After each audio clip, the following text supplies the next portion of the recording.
You know that nightmare? The one where you have a huge fight with your partner?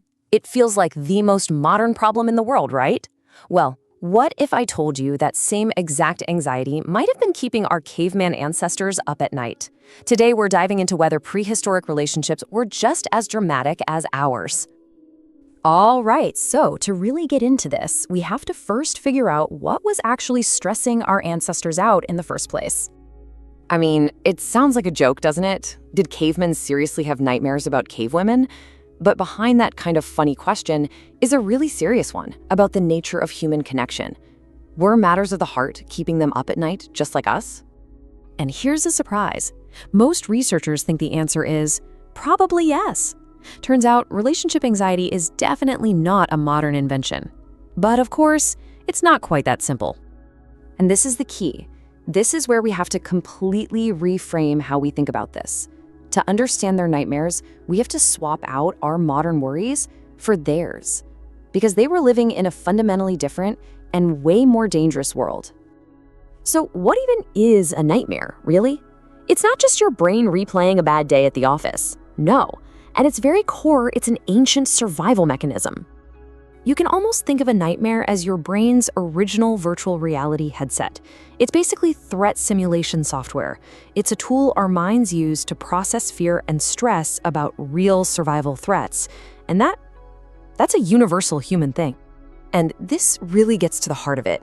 The actual hardware in our heads, our brains, is pretty much unchanged from a caveman's. The operating system is the same.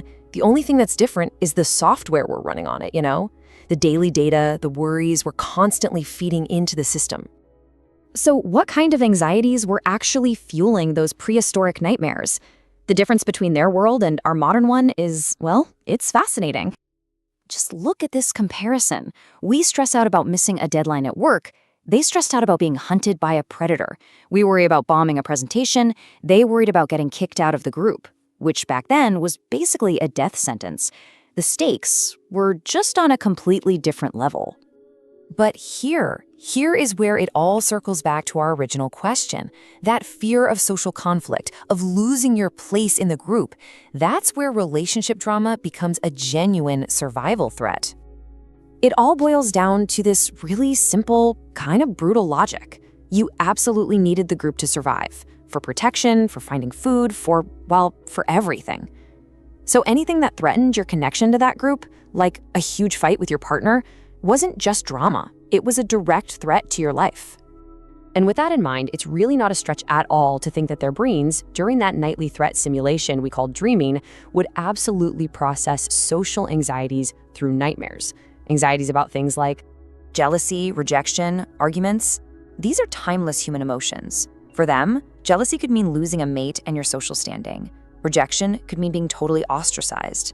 A big argument could escalate into a conflict that splits the entire group. These weren't just petty dramas. They were potential survival crises. So yeah, the core human drama, it's exactly the same. The feelings of anger, frustration, of being misunderstood, those are timeless. They just happen to play out with, a lot more fur clothing and probably fewer words.